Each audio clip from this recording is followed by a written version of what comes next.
Hey there for Dragonfly and me friends. Welcome to another episode of Jean in the Kitchen. So Thanksgiving is this Thursday and I'm sure many of you are planning on either going somewhere for the holiday or hosting it. And so of all of you doing that, who's making holiday cabbage rolls? Well, that's what Dave and I are doing today. We are going to his dad's on Thursday, but then we're having some of my kids over on Saturday. So I'm gonna make some pans of cabbage rolls.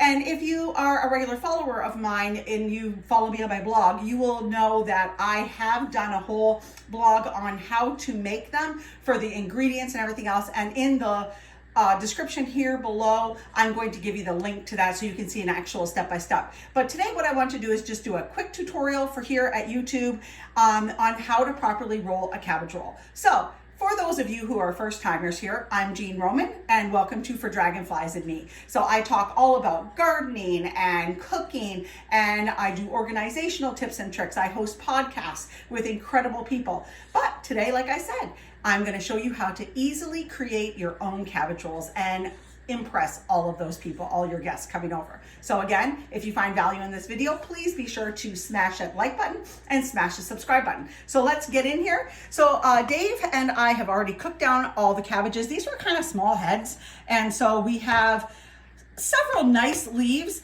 But some of them are, your nice outer leaves that are big like this. And then sometimes you may wonder, what do you do with those smaller inside leaves and how far down do you go?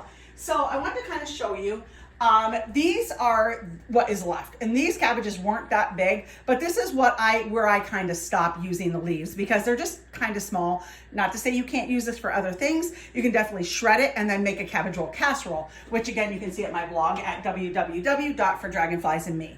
So I'm going to show you how to use a big leaf and also how to use utilize the smaller leaves.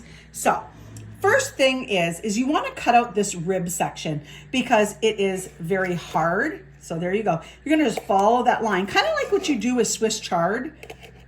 So like that. And then what I'm also going to do is I'm going to cut this here and kind of make it flat.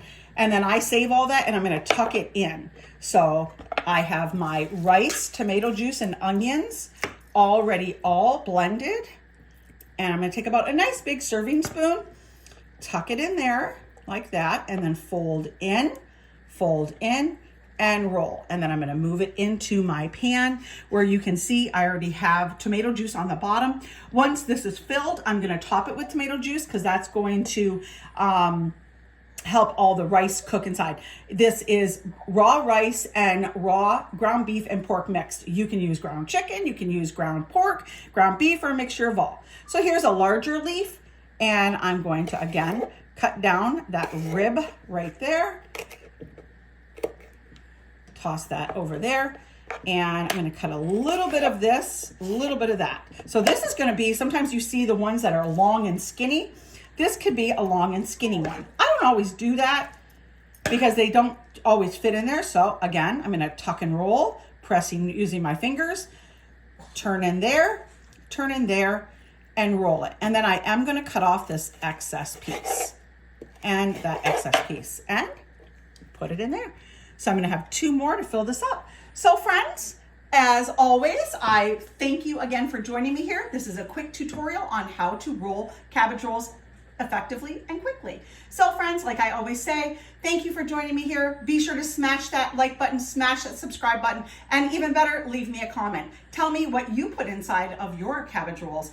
Do you make cabbage roll casserole or do you do actual rolls? Super easy casserole if you do make that. And if you have my cookbook, you'll find that recipe. Sorry, I don't have the page number off the top of my head, but I will put that in the description below as well. So friends, like I always say, be sure to eat fresh, shop local, and have a happy day. And have a wonderfully happy Thanksgiving. See you soon, friends.